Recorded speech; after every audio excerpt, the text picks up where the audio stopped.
वर्ग 9वा संतवाणी। आपल्याला या संतवाणीमध्ये दोन प्रकारच्या संतवाणी आहे। कोणती? एक आहे जैसा वृक्ष नेणे आणि दुसरी संतवाणी आहे धरिला पंढरीचा चोर। आता आपण पहिली संतवाणी बघू। पहिल्या संतवाणी मध्ये आपल्याला संत नामदेवांनी जैसा वृक्ष नेणे याच्यामध्ये आपल्याला वृक्ष कसा असतो आणि वृक्षाप्रमाणे आपण आपलं वर्तन कसं असते ते आपल्याला या संतवाणीमध्ये संत नामदेवांनी सांगितलेलं आहे। संत नामदेव यांचा जन्म 1270 मध्ये झाला आणि त्यांचा मृत्यू 1350 मध्ये झाला। ते एक वारकरी संप्रदायातील संत कवी संत नामदेवाची अभंग रचना त्याचप्रमाणे अतिशय उत्कट असून त्यांच्या अभंगाची भाषा सुबोध सरळ साधी आहे। संत नामदेवांनी हिंदीतही रचना केली आहे। संत नामदेवांनी हिंदीत रचना केली। पंजाबात जाऊन त्यांनी भागवत धर्माची पताका फडकावली। शिखांचा गुरु ग्रंथ साहेब या ग्रंथात त्यांची 61 कवने समाविष्ट असून भक्त नामदेवजी की मुखबाणी या नावाने ते प्रसिद्ध आहे। संत नामदेवाची अभंग गाथा पुस्तक रूपाने 1892 मध्ये प्रथम लोकांसमोर आलेली आहे। बघा, संत नामदेव यांची आपण संतवाणी बघत आहे आणि या संतवाणीमध्ये जैसा वृक्ष नेणे या संतवाणीमध्ये त्यांनी या अभंगामध्ये त्यांनी संतांच्या वृक्षाची उपमा देऊन त्यांनी महती सांगितलेली आहे। म्हणजे संत कसे असतात, संतांचं आचरण कसं असते आणि संतांचं आचरण कशाप्रमाणे असते, संतांचं आचरण वृक्षाप्रमाणे असते असं त्यांनी या अभंगवाणीमध्ये सांगितलेलं आहे। आणि ते वर्णन करत असताना त्यांनी म्हटलं आहे की जैसा वृक्ष नेणे मान अपमान तैसे ते सज्जन वर्तताती।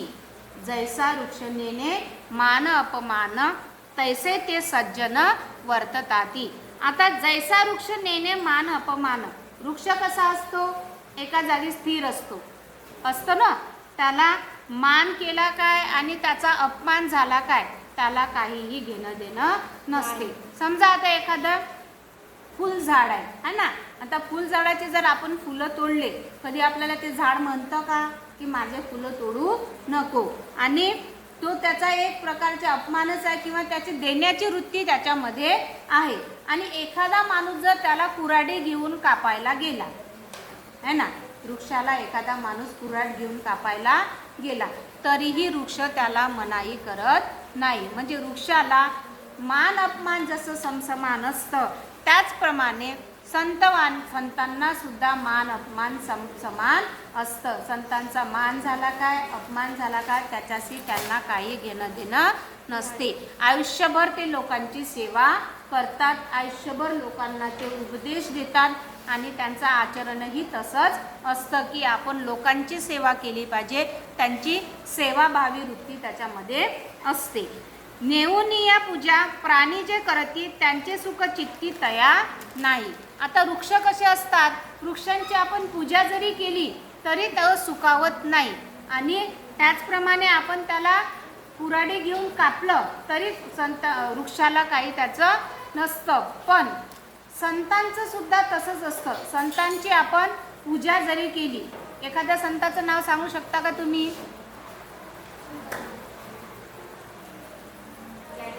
है ना, गजानन महाराज असो, है ना, ज्ञानेश्वर असो, गाडगे बाबा असो, असे साईबाबा असो, है ना, त्यांनी काय केलं तर लोकांची सेवाच केली है ना।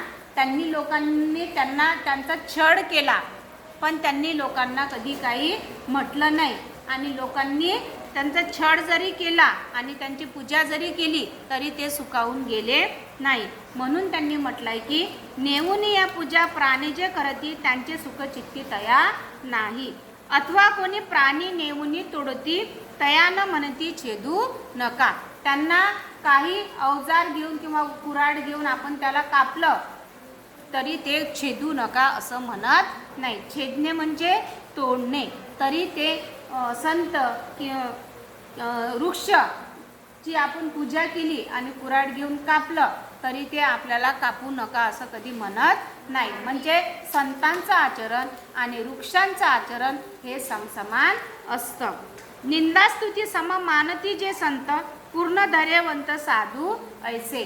आता असे संत असतात की त्यांची आपण निंदा जरी केली आणि त्यांची आपण स्तुती जरी केली तरी त्यांना ते धैर्यवान असते, त्यांना त्याचं काहीही घेणं देणं नसतं. निंदास्तुती सम मानती जे संत पूर्ण धैर्यवंत साधू ऐसे. म्हणजे त्यांची निंदा जरी केली त्यांची स्तुती जरी केली तरी त्यांना दोन्हीही भावना समसमान असते. आपण त्यांना शिव्या जरी दिल्या तरी संतांनी पलट उतरून कोणाला शिव्या दिलेल्या आहे का? ऐकलं का तुम्ही की या संतांनी या माणसाला शिवी दिली? अशी कितीतरी लोकांनी संतांची छळ केली आहे ना. जसं आता गजानन महाराज, आपण ऐकतो गजानन महाराजाविषयी की गजानन महाराजांच्या लोकांनी किती छळ केला. तरी गजानन महाराजांनी कधी कोणावर आक्रमण केलं का? नाही, त्यांनी लोकांची सेवाच केली. नामा म्हणे त्यांची जरी होय भेटी तरी जीव शिवा गाठी पडून जाय. या ठिकाणी नामदेव म्हणतात की जरी त्यांची भेट झाली तरी असं वाटते की जीव शिवाशी भेट झाली, म्हणजे आम्हाला मोक्ष मिळाले. असे संत जरी आम्हाला मिळाले तरी आम्हाला मोक्ष मिळालं असं त्यांना या ठिकाणी नामदेवांना म्हणायचं आहे. की ते म्हणतात की जसे संत असतात तसं वृक्ष असतं. वृक्षाला जसं कोणतीही भावना असो, त्याला कोणी कापलं का, त्याची कोणी पूजा केली का, तरी वृक्ष कधी म्हणत नाही का मला तोडू नका. आणि त्याचप्रमाणे संतांचं आचरण असतं वर्तताती. वर्तताती म्हणजे त्यांचं आचरण असं असतं की तरी संत किंवा वृक्ष त्यांना कितीही आपण छळ केला तरी त्यांचं ते कोणाला काही म्हणत नाही. अशा प्रकारे संतांचं आणि वृक्षांचं आचरण असतं. मान असो, अपमान असो, निंदा असो, स्तुती असो, त्यांना सर्व समसमान असतं. अशा प्रकारे या ठिकाणी संत नामदेवांनी संतवाणीमध्ये जैसा वृक्ष नेणे या संतवाणीमध्ये त्यांनी वृक्षांची महिमा सांगितलेली आहे.